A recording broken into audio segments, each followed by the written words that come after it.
Bonjour à tous, frères et sœurs.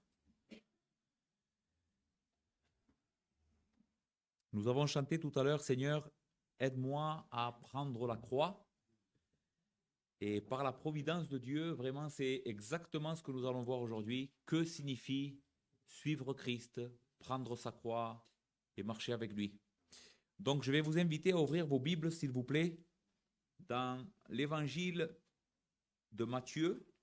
C'est le premier évangile dans nos Bibles. Et nous allons aller au chapitre 16. La lecture est un peu longue, mais vous allez voir qu'il y a quand même une unité et j'espère pouvoir vous communiquer ce que le Seigneur m'a montré dans ce passage. Donc Matthieu 16, verset 13, et nous allons lire jusqu'à la fin du chapitre, donc jusqu'au verset 28. Et la parole de Dieu dit ainsi: Jésus, étant arrivé dans le territoire de Césarée de Philippe, demanda à ses disciples: Qui suis-je au dire des hommes, moi le Fils de l'homme? Ils répondirent: Les uns disent que tu es Jean le Baptiste, les autres Élie, les autres Jérémie ou l'un des prophètes. Et vous, leur demanda-t-il, qui dites-vous que je suis? Simon-Pierre répondit: Tu es le Christ, le Fils du Dieu vivant. Jésus, reprenant la parole, lui dit: Tu es heureux, Simon, fils de Jonas, car ce ne sont pas la chair et le sang qui t'ont révélé cela, mais c'est mon Père qui est dans les cieux. Et moi je te dis que tu es Pierre, et que sur ce roc je bâtirai mon église, et que les portes du séjour des morts ne prévaudront point contre elle. Je te donnerai les clés du royaume des cieux, ce que tu lieras sur la terre sera lié dans les cieux, et ce que tu délieras sur la terre sera délié dans les cieux. Alors il recommanda aux disciples de ne le dire à personne, ou de dire à personne qu'il était le Christ. Dès lors, Jésus commença à faire connaître à ses disciples qu'il fallait qu'il aille à Jérusalem, qu'il souffre beaucoup de la part des anciens, des principaux sacrificateurs et des scribes, qu'il soit mis à mort et qu'il ressuscite le troisième jour. Pierre, l'ayant pris à part, se mit à le reprendre et dit: À Dieu ne plaise, Seigneur, cela ne t'arrivera pas. Mais Jésus, se retournant, dit à Pierre: Arrière de moi, Satan, tu mets en scandale, car tes pensées ne sont pas les pensées de Dieu, mais celles des hommes. Alors Jésus dit à ses disciples: Si quelqu'un veut venir après moi, qu'il renonce à lui-même, qu'il se charge de sa croix et qu'il me suive. Car celui qui voudra sauver sa vie la perdra, mais celui qui perdra à cause de moi la retrouvera. Et que servirait-il à un homme de gagner tout le monde s'il perdait son âme? Ou que donnerait un homme en échange de son âme? Car le Fils de l'homme doit venir dans la gloire de son Père avec ses anges, et alors il rendra à chacun selon ses œuvres. Je vous le dis en vérité, quelques-uns de ceux qui sont ici ne mourront point, qu'ils n'aient vu le Fils de l'homme venir dans son règne. Amen. Nous allons prier le Seigneur. Notre Père, Seigneur, notre Dieu, en premier lieu, nous voulons te bénir, Seigneur, de tout notre cœur, te remercier avec toute notre âme, Seigneur, parce que la majorité d'entre nous ici, nous sommes conscients de la grâce que tu nous fais d'être, Seigneur, tes enfants.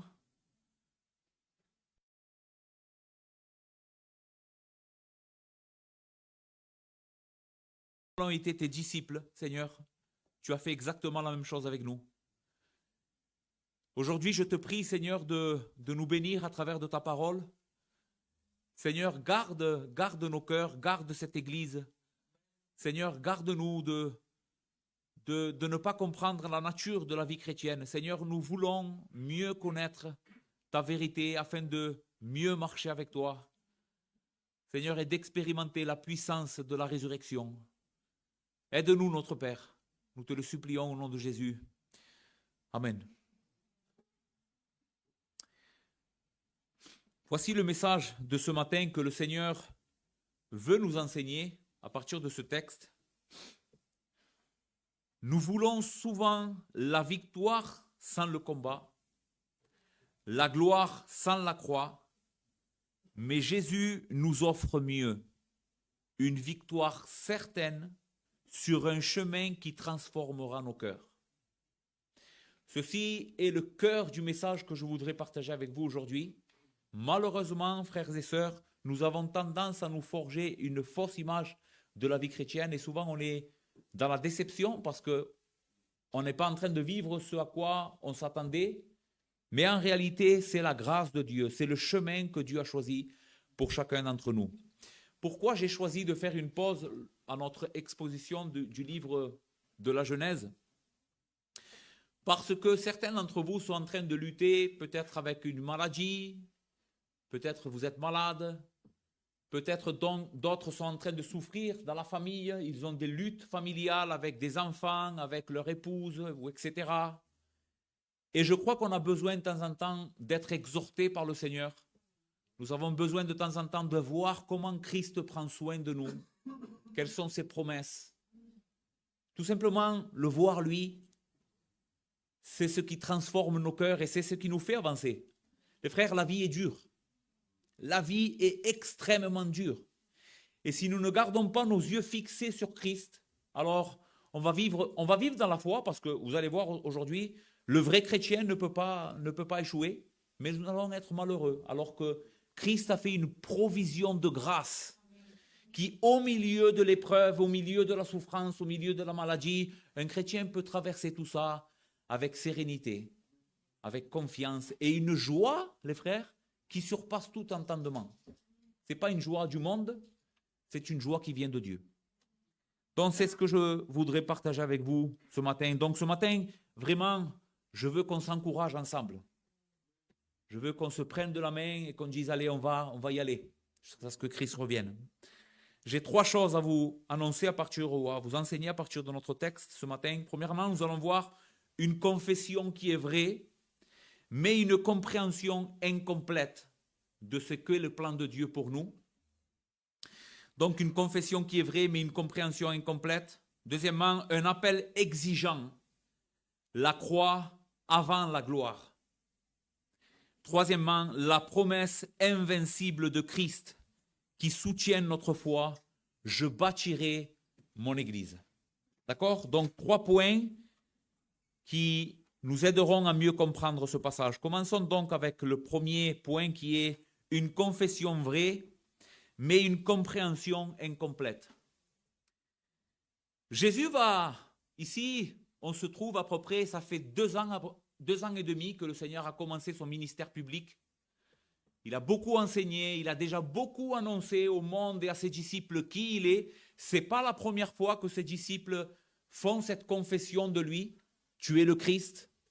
Plusieurs fois déjà, ses disciples ont confessé que Jésus était le Seigneur, que Jésus était le Messie. Donc ça fait déjà 2 ans et demi que le Seigneur est en train d'annoncer qui il est, qu'est-ce qu'il est venu faire. Mais nous nous trouvons ici à un moment crucial.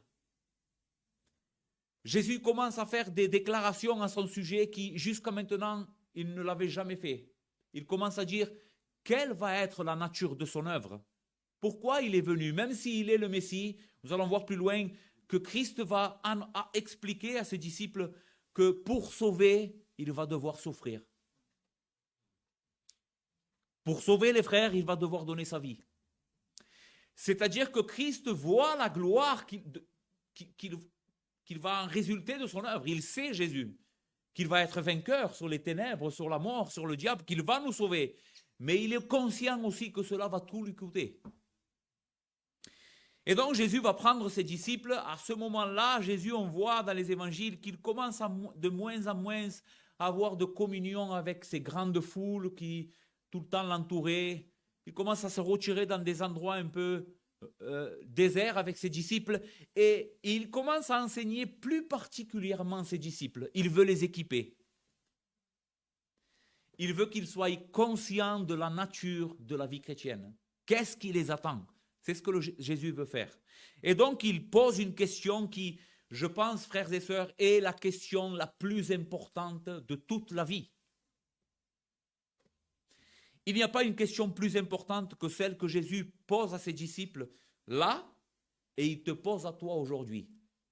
Pourquoi? Parce que tout dépend de ce que tu crois sur Jésus. Tout dépend de ce que tu crois qu'il est. Tout dépend de ça. Le poids de ton éternité dépend de la réponse que tu donnes à cette question. Qui suis-je? Donc Jésus, étant arrivé dans le territoire de Césarée de Philippe, demanda à ses disciples, qui suis-je, moi, le Fils de l'homme, aux yeux des personnes? Et quelques-uns disent, les disciples, que tu es Jean le Baptiste, d'autres Élie, les autres Jérémie ou un des prophètes. Donc ici, la réponse est diverse et variée, mais Jésus va se concentrer sur ce que eux croient.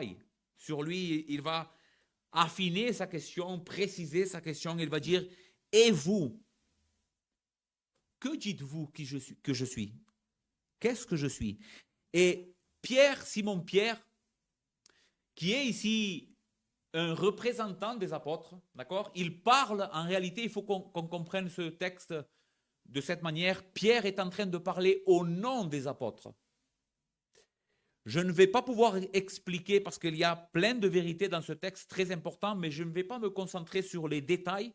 Ce matin, je voudrais vous donner un ensemble pour vous transmettre le message que je veux vous donner aujourd'hui. Mais Pierre parle au nom des apôtres et il répond à la chose qui est correcte. Qui je suis pour vous? Eh bien, pour nous, Jésus, tu es le Christ, le Fils du Dieu vivant. Quelle réponse extraordinaire, n'est-ce pas? Quelle confession juste, parfaite au sujet de qui est Jésus. En réalité, frères et sœurs, il n'y a pas une autre réponse à cette question. Qui est Jésus? Eh bien, il est le Christ, le Fils unique du Dieu vivant, celui qui avait été promis depuis le commencement. Depuis que le monde a été plongé dans les ténèbres à cause du premier homme qui a péché, eh bien, Dieu donna une promesse. Depuis ce moment-là, je vais envoyer quelqu'un qui va être loin de mon esprit, quelqu'un qui sera rempli de grâce et de vérité, et lui viendra pour vous racheter, lui viendra pour vous sauver. C'est exactement ce que veut dire la parole Christ. Tu es le Christ, ça veut dire tu es le loin. Tu es celui que Dieu a marqué de son esprit, qui a rempli de son esprit et qu'il a envoyé au monde pour nous sauver. Dans l'esprit d'un juif, comme est Pierre et les apôtres, cette déclaration au sujet de Jésus est colossale, les frères. Depuis des décennies, les Juifs sont en train d'attendre ce Messie promis. Tu es le Christ, le Fils du Dieu vivant. Tu es celui que le Dieu véritable, pas une fausse idole, mais le Dieu véritable a envoyé pour nous sauver. Écoutez ce que Jésus dira à la réponse de Pierre. Jésus, reprenant la parole, lui dit, « Tu es heureux, Simon. Tu es heureux, Simon. Ta réponse est celle qui convient à cette question. Et cette réponse t'amène le bonheur.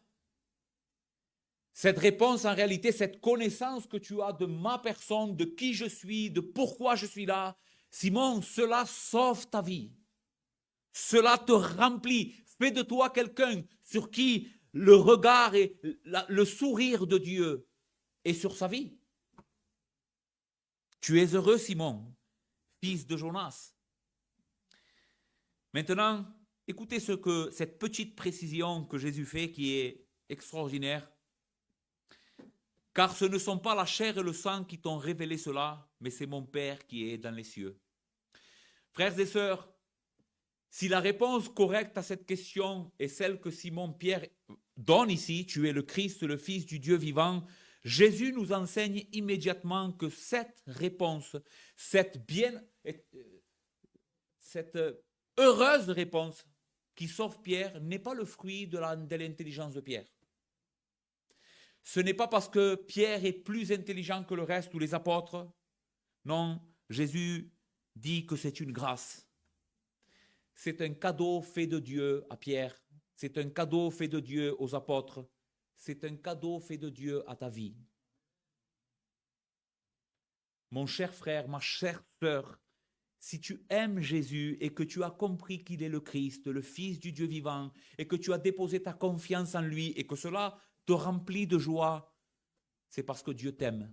C'est pas parce que tu es plus intelligent. Il t'a donné ce don de comprendre qui est Jésus. C'est ce que Jésus dit, par exemple, dans Jean 6, verset 41. Écoutez ces paroles.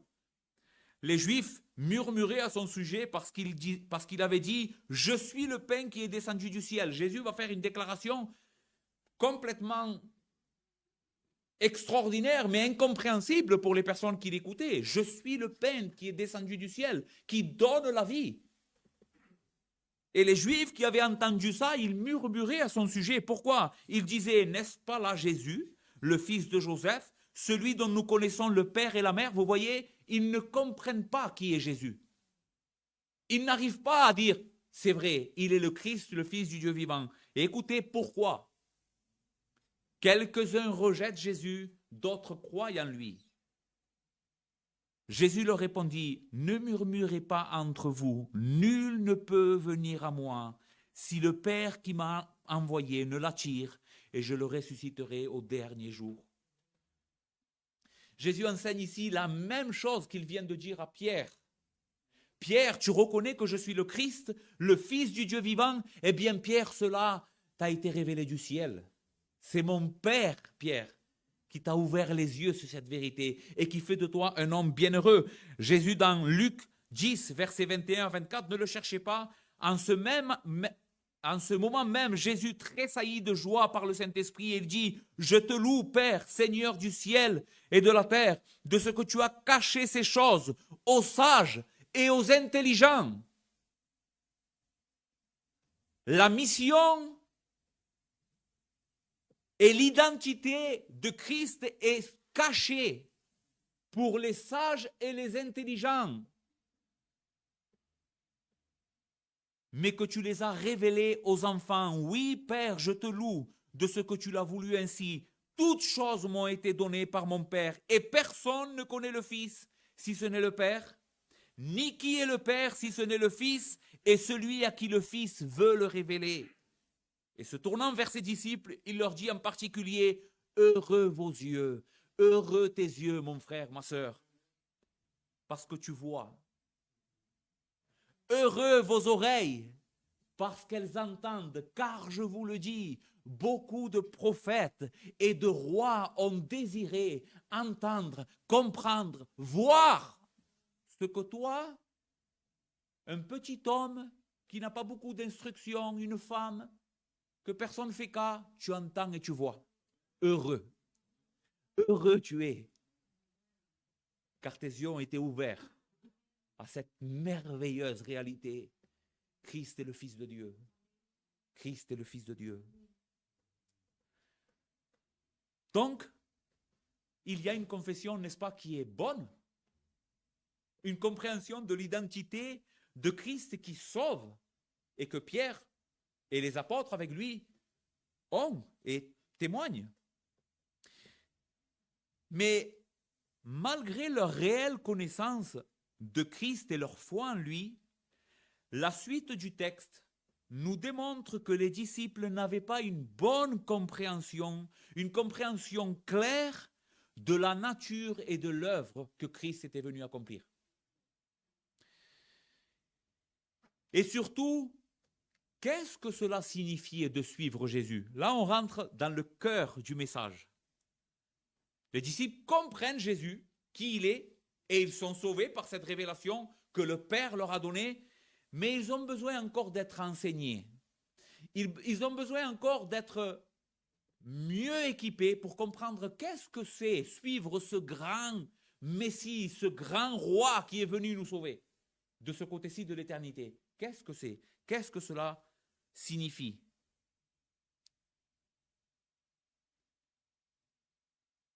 Ils reconnaissent Jésus comme le Messie, mais où est le problème? Ils veulent ou ils imaginent un Messie sans souffrance. Un royaume sans croix. Une victoire immédiate et visible de tous. Pas de grand combat. Pas de souffrance. Pas d'opposition à cette foi qu'ils sont en train d'avoir en lui. Ils veulent la gloire ici et maintenant.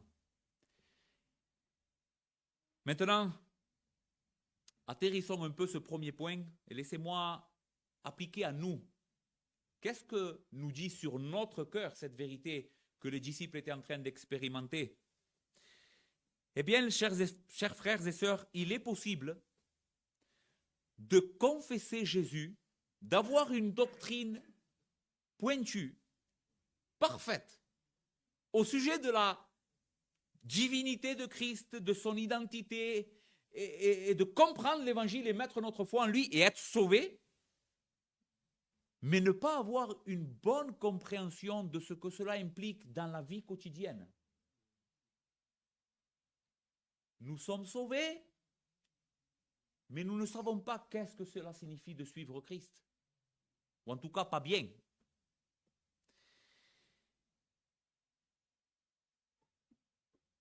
Maintenant, ceci peut engendrer beaucoup d'incompréhension et de déception dans le cœur des disciples. Imaginez, si la manière comment je conçois la vie chrétienne, à l'exemple des disciples, je veux la gloire sans la croix, la victoire ici et maintenant, si ma vie chrétienne, je la conçois de cette manière, si je dis, voilà, être chrétien, croire en Jésus, c'est de ce côté-ci, à partir du moment où je crois en Jésus, je ne vais plus expérimenter de lutte. Tout va aller bien. Jésus est le Sauveur, il est le Dieu souverain, il va faire que toute chose concourt à mon bien. Et qu'est-ce que cela veut dire? Eh bien, plus de maladies, plus de problèmes familiaux, plus de problèmes dans la vie quotidienne, plus de lutte contre mon péché. Ça, c'est une version de la vie chrétienne. Qu'est-ce qui va se passer quand je vais être dans la vraie vie? Et toi et moi, nous savons que la vraie vie, c'est pas ce que je viens de décrire, n'est-ce pas? Les frères, à peine nous mettons le pied en dehors de notre lit le matin, la lutte commence. En tout cas, ça, c'est mon cas. Je n'ai pas besoin de me rencontrer avec quelqu'un qui m'insulte ou un problème dans la journée. Dès que je pose le pied par terre, je vois dans mon cœur des millions de choses qui s'élèvent contre la foi en Christ et qui sont un obstacle. La vie chrétienne, les frères, n'est pas quelque chose de facile. C'est un combat, une lutte acharnée. Maintenant, je ne veux pas vous décourager aujourd'hui. Je vous ai dit, je veux nous encourager.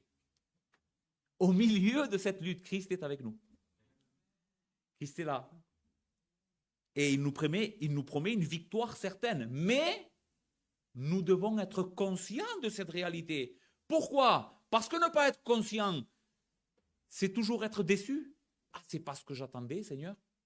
Comment est-ce possible qu'il m'arrive ça? Comment est-ce possible que mon enfant est malade? Comment est-ce possible que je vis ça dans l'église? Comment est-ce possible que... Comment est-ce possible alors que je suis chrétien? Mais Jésus ne t'a jamais promis, pas d'adversité, il t'a promis d'être avec toi dans l'adversité.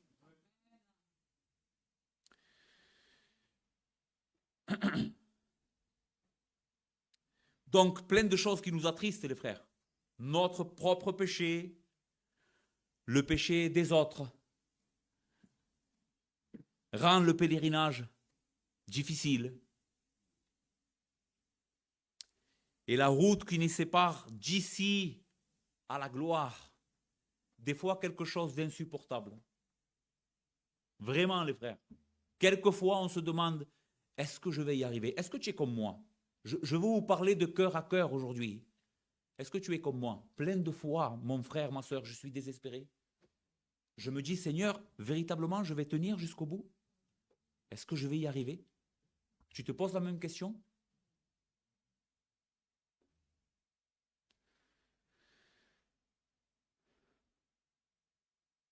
C'est ce qui nous conduit à notre deuxième point. un appel exigeant. Christ va définir qu'est-ce que c'est le véritable christianisme. Qu'est-ce que c'est, comme nous l'avons chanté tout à l'heure, prendre ma croix. Ayúdame, Seigneur, a coger mi cruz. Nous allons voir qu'est-ce que cela veut dire. Donc, un appel exigeant, la croix avant la gloire. Verset 21. Dès lors, Jésus commença à faire connaître à ses disciples qu'il fallait qu'il aille à Jérusalem, qu'il souffre beaucoup de la part des anciens, des principaux sacrificateurs et des scribes, qu'il soit mis à mort et qu'il ressuscite le 3e jour. Pierre, l'ayant pris à part, se mit à le reprendre et dit « À Dieu ne plaise. Seigneur, cela ne t'arrivera pas. » Vous voyez, il a une conception de la vie chrétienne. Non, tu es le Christ, le Fils du Dieu vivant, mourir d'une manière scandaleuse sur une croix comme un vulgaire pécheur, c'est impossible que cela t'arrive. Maintenant, regardez la réponse de Christ. Mais Jésus se retournant, et dans un autre évangile, qui je crois est l'évangile de Marc, qui raconte aussi la même chose, Jésus ne regarde pas que Pierre. Le texte dit Jésus se retournant, regardant ses disciples. Donc c'est pas qu'à Pierre, c'est pas que Pierre qui a besoin de cet enseignement. Jésus se retournant dit à Pierre, arrière de moi, Satan. Tu mets en scandale, car tes pensées ne sont pas les pensées de Dieu, mais celles des hommes. Le même Pierre, les frères, qui vient tout juste de faire la confection exacte sur Jésus, glorieuse sur Jésus, et à qui Jésus témoigne, tu es bienheureux Pierre, tu es bienheureux Pierre, la grâce de Dieu est dans ta vie Pierre, est repris de manière sévère par Jésus, quelques minutes après. Arrière de moi, Satan. Pourquoi ces paroles si fortes de la part de Jésus à ses disciples? Les frères, parce que toute idée de gloire sans croix est une pensée diabolique. Écoute, parce que c'est ça que je veux que ça change dans nos vies. Toute pensée de gloire chrétienne sans croix, sans souffrance, sans renoncement, sans que ça dure, c'est une pensée qui vient du diable. Parce que c'est une pensée qui émane de notre cœur. Qu'est-ce qu'on veut, nous? La facilité, notre gloire. Ah Seigneur, tu es le Messie. Wow, tu vas me donner la meilleure place dans ton royaume, ici et maintenant. Je ne vais pas souffrir. Je ne vais pas être persécuté. Tous mes enfants vont venir à la foi immédiatement quand je vais parler avec eux de toi. Immédiatement, ils vont croire en toi. Pas de lutte, pas de combat, tout va bien. Pas de maladie, rien. Tout va bien parce que tu es le Christ, le Fils du Dieu vivant, et j'ai cru en toi. Mais ça nous glorifie à nous. Mais les frères et ma sœur, tu sais, ton cœur a besoin d'être humilié pour être transformé. Et le mien aussi. Et c'est la souffrance qui nous rend semblables à Christ. Nous allons le voir plus bas. Donc toute pensée de gloire sans croix est une pensée diabolique, car ce sont des pensées qui viennent de notre cœur humain perverti, et ce n'est pas le plan de Dieu pour nous. Vouloir un Christ sans sacrifice, c'est donc vouloir un Dieu sans justice. Parce que si Christ ne meurt pas à la croix, qui paye nos péchés? Vouloir un évangile sans souffrance, c'est vider cet évangile de sa puissance. Parce qu'au travers de la mort expiatoire de Christ pour nos péchés et de sa résurrection glorieuse, Jésus a vaincu le péché, le diable et le monde. Tu enlèves la croix, tu enlèves la souffrance de Christ, tu le vides de la puissance, cet évangile. Il ne te reste plus rien. Maintenant, réfléchis 5 minutes et je veux que tu sondes ton cœur. Quelle est ta réaction face à la souffrance? Comment tu réactionnes quand tu dois faire face à une situation qui n'est pas à ton avantage, qui te met en difficulté? que tu ne voudrais pas traverser. Ça peut être tout et n'importe quoi, les frères. Hein? Mais il y a des choses importantes, n'est-ce pas? Des choses qu'on se demande, pourquoi ça m'arrive? Pourquoi mon mari ne se convertit pas? Il y a des sœurs ici que leur mari n'est pas dans la foi. Malheureusement, on prie pour eux. Et certainement que ça doit être super difficile. Je me demande, je crois que ça doit être la chose la plus difficile au monde. Être dans la foi et que ta femme ou ton mari ne soit pas dans la foi. Les frères, je ne sais pas s'il pourrait y avoir quelque chose de... Je préfère rien avoir, mais que ma maison, on soit tous les deux côte à côte en disant, allez, on vit pour Christ. Donc c'est dur. Et certainement que tu te demandes, mais pourquoi Seigneur, pourquoi tu me laisses dans cette situation? Maintenant, la question que je suis en train de te poser, c'est comment tu réactionnes à ça? Je voudrais t'aider à voir la gloire de Dieu derrière ça. Je voudrais t'aider à voir le plan de Dieu pour toi, son amour pour toi, sa bonté pour toi. C'est ce que je voudrais faire. Ce qui mène notre Seigneur, donc, à corriger immédiatement cette fausse vision de la vie chrétienne. Les frères, Jésus est honnête. Jésus n'a jamais voulu vendre un évangile barato, un évangile dilué, un évangile qui est là pour te dire Dieu a un plan merveilleux pour toi, tu es le prophète de Dieu, le futur prophète de Dieu, c'est toi. Jamais il a fait ça. Jésus nous a toujours dit la vérité. Vous voulez me suivre? Tu veux me suivre? Ok, je vais te dire qu'est-ce que ça va te coûter. Verset 24, alors Jésus dit à ses disciples, si quelqu'un veut venir après moi, qu'il renonce à lui-même, qu'il se charge de sa croix et qu'il me suive, car celui qui voudra sauver sa vie la perdra, mais celui qui la perdra à cause de moi la retrouvera. Et que servirait-il à un homme de gagner tout le monde s'il perdait son âme? Ou que donnerait un homme en échange de son âme? Car le Fils de l'homme doit venir dans la gloire de son Père avec ses anges, alors il rendra à chacun selon ses œuvres. Permettez-moi, je veux être très pratique ce matin, permettez-moi de résumer ici l'enseignement de Jésus en 2 mots. Qu'est-ce que veut dire prendre sa croix et suivre Jésus? Eh bien, écoute, chaque fois que tu choisis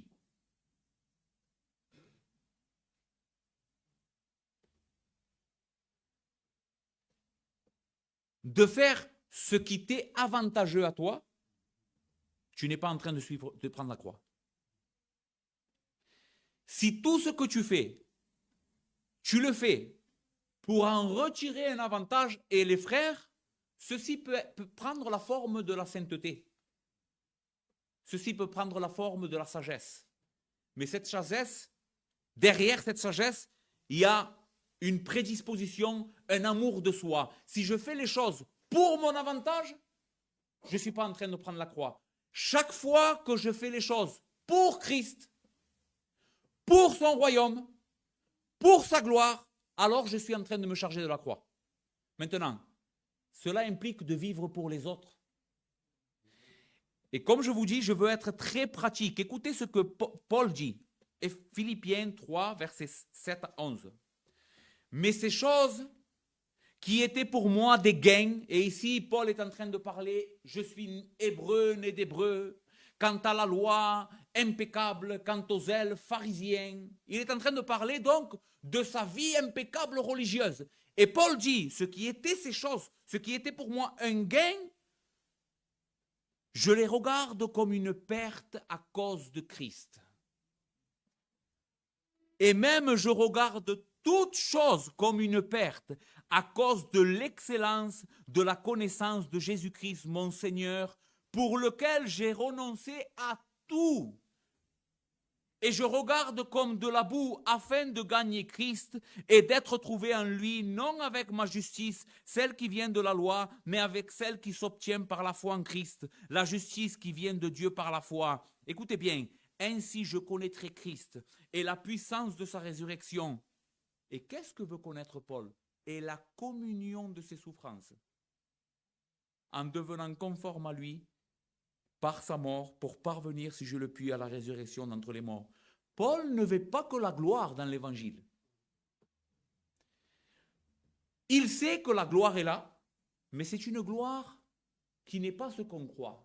Paul dit, la gloire de l'évangile, la chose pour laquelle je suis prêt à tout renoncer, c'est Christ. Maintenant, qu'est-ce qui va me rapprocher de Christ? Qu'est-ce qui va me rapprocher de son cœur? Participer à ses souffrances.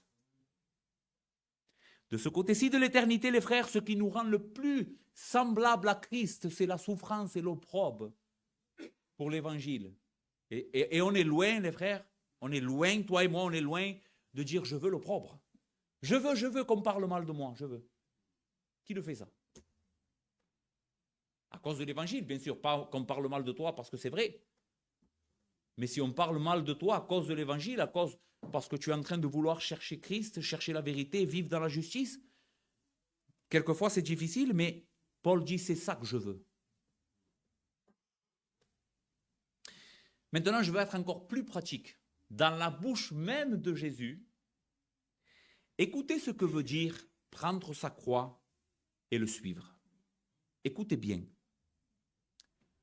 Heureux les pauvres en esprit, car le royaume des cieux est à eux. Heureux les affligés, car ils seront consolés. Heureux les débonnaires, car ils hériteront la terre. Heureux ceux qui ont faim et soif de la justice, car ils seront rassasiés. Heureux les miséricordieux, car ils obtiendront miséricorde. Heureux ceux qui ont le cœur pur, car ils verront Dieu. Heureux ceux qui procurent la paix, car ils seront appelés fils de Dieu. Heureux ceux qui sont persécutés pour la justice, car le royaume des cieux est à eux. Heureux serez-vous lorsqu'on vous outragera, qu'on vous persécutera et qu'on dira faussement toutes sortes de mal à cause de moi. Réjouissez-vous et soyez dans l'allégresse, parce que votre récompense sera grande dans les cieux, car c'est ainsi qu'on a persécuté les prophètes qui ont été avant vous. Vous êtes le sel de la terre. Mais si le sel perd sa saveur, avec quoi la lui rendra-t-on?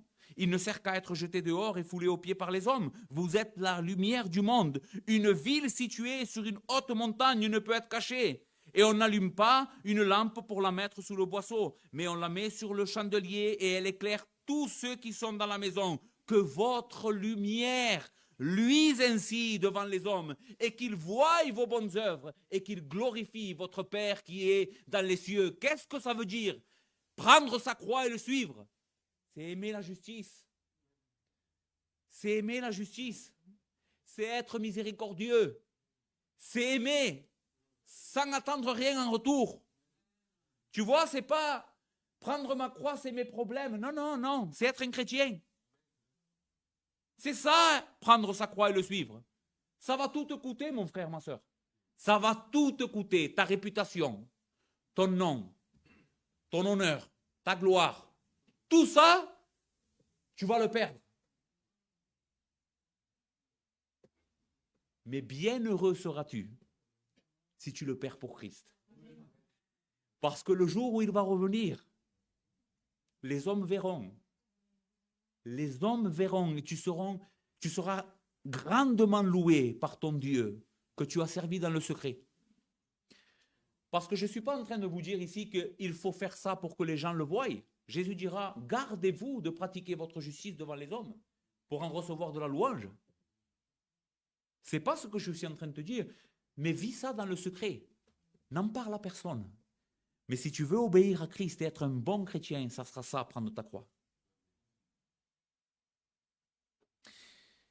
Si Jésus appelle à un tel renoncement, les frères, ce n'est pas sans espérance.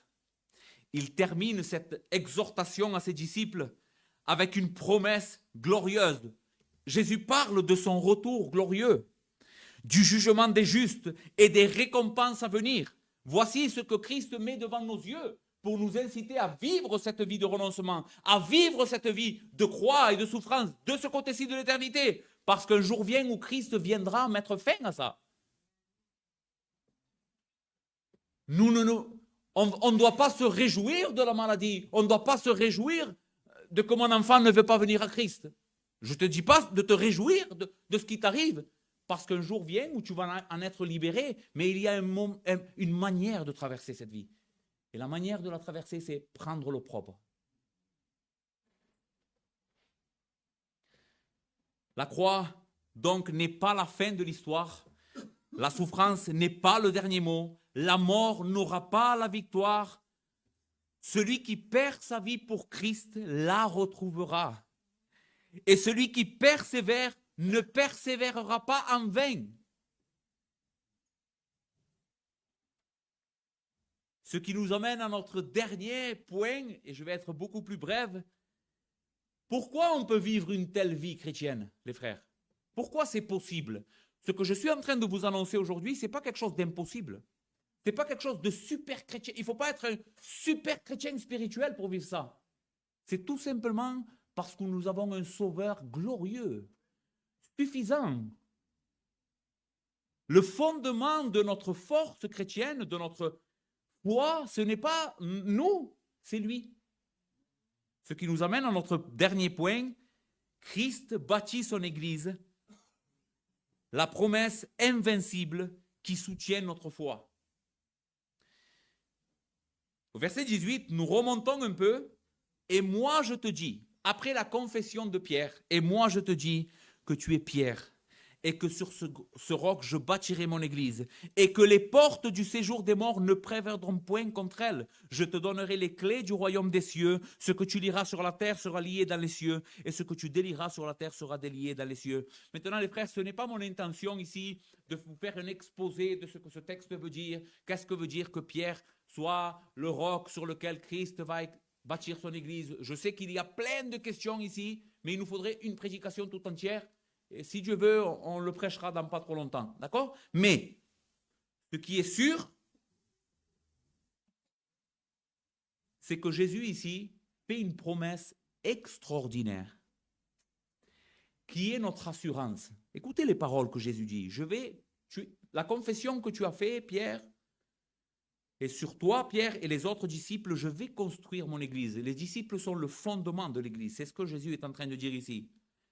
Mais il dit, c'est moi qui va bâtir mon église. Il ne dit pas, Pierre et vous, autres apôtres, vous allez devoir construire l'église. Non. Jésus dit, je bâtirai mon église et les portes du séjour des morts ne prévaudront point contre elle. Maintenant, c'est cette déclaration particulière, les portes du séjour des morts ne prévaudront point contre elle, que je voudrais vous parler et finir cette prédication pour vous encourager. J'ai toujours compris ce texte comme si Jésus serait en train de dire, je vais bâtir mon église et les portes ou l'enfer qui va attaquer l'église ne gagnera jamais. Il ne pourra jamais rien faire contre mon église. Mais ce n'est pas comme ça qu'on doit comprendre ce verset.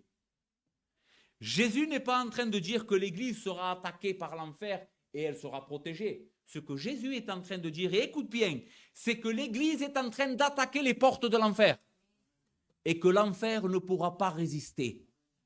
Les frères, une porte n'attaque pas. Une porte défend, n'est-ce pas? Une porte est là pour garder. Maintenant, quelles sont les portes qui sont attaquées? Les portes de l'église? Non, c'est les portes du séjour des morts. C'est les portes de l'enfer qui sont en train d'être attaquées. Et qui attaque les portes de l'enfer? Toi et moi. Toi et moi, quand nous portons notre croix, quand nous servons Christ, dans la difficulté, quand nous restons fidèles, dans tous les problèmes qui nous accablent, en dehors, dans nos familles, dans notre église, mais que nous restons fidèles, Seigneur, je veux te suivre, je veux prendre l'opprobre. Chaque fois qu'on fait ça, les portes de l'enfer sont attaquées et l'enfer ne résistera pas. Nous allons en délivrer, nous allons en sauver. N'est-ce pas glorieux, les frères? N'est-ce pas glorieux cette promesse extraordinaire de notre Seigneur? Oui, c'est dur, mais on va vaincre. Je vous lis un dernier verset ou un dernier morceau de la Bible qui enseigne la même chose et ensuite nous conclurons. Écoutez ce que l'auteur aux Hébreux dira dans le chapitre 10, versets 32 à 34. Il dira, souvenez-vous de ces premiers jours où après avoir été éclairés, donc il parle aux Hébreux, souvenez-vous de ces premiers jours où vous avez reçu Christ. Vous avez soutenu un grand combat au milieu des souffrances. D'une part, exposé comme un spectacle aux opprobres et aux afflictions, et de l'autre, vous associant à ceux dont la position était la même. En effet, vous avez eu de la compassion pour les prisonniers, et vous avez accepté avec joie l'enlèvement de vos biens, sachant que vous avez des biens meilleurs et qui durent pour toujours. N'abandonnez pas. N'abandonnez pas donc votre assurance à laquelle est attachée une grande rémunération. Parce que de quoi avaient besoin ces Hébreux? Car vous avez besoin de persévérance. Afin qu'après avoir accompli la volonté de Dieu, vous obtiendrez ce qui vous a été promis encore un peu de temps. Et celui qui doit venir viendra, et il ne tardera pas. Et mon juste, c'est-à-dire toi et moi, vivra par la foi. Mais s'il se retire, mon âme ne prend pas plaisir en lui. Nous ne sommes pas de ceux qui se retirent pour se perdre, mais de ceux qui avons la foi pour sauver leur âme. Quelle est l'exhortation ici? Faites aux Hébreux. Souvenez-vous qu'au tout début, quand vous avez reçu Christ et que cette joie remplit vos cœurs, vous avez tout supporté pour lui.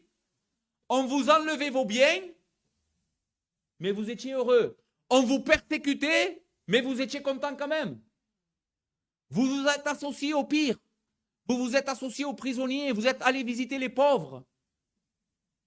Il n'y a aucune gloire là. Mais c'est ce qu'avaient fait les Hébreux. En recevant l'évangile, ils savaient que prendre leur croix, c'était embrasser l'opprobre de l'évangile, embrasser l'opprobre de Christ et souffrir sous la persécution injuste. Mais à un moment donné, ils sont tentés de retourner en arrière et de ne plus être persécutés pour l'évangile. Et que dit l'apôtre? Persévérez, les frères. Persévérez, car celui qui doit venir viendra. Ainsi donc, qu'est-ce que nous a enseigné le Seigneur ce matin?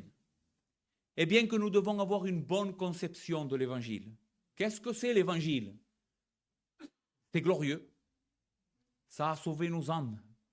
Ça nous a donné le cœur de Dieu. Mais en même temps, Jésus ne nous a jamais promis que ça sera toujours facile, les frères. Et c'est dans la mesure où nous allons comprendre ça que nous allons bien lutter, que nous allons vivre bien. Dans l'affliction, dans le combat, nous allons être efficaces parce que nous allons dépendre de lui, parce que nous savons qu'il nous a fait des promesses glorieuses. Il est avec nous et les portes du séjour de l'enfer ne vont pas résister à l'Église. Gardons la foi, les frères. Christ revient. Que le Seigneur bénisse sa parole dans vos cœurs.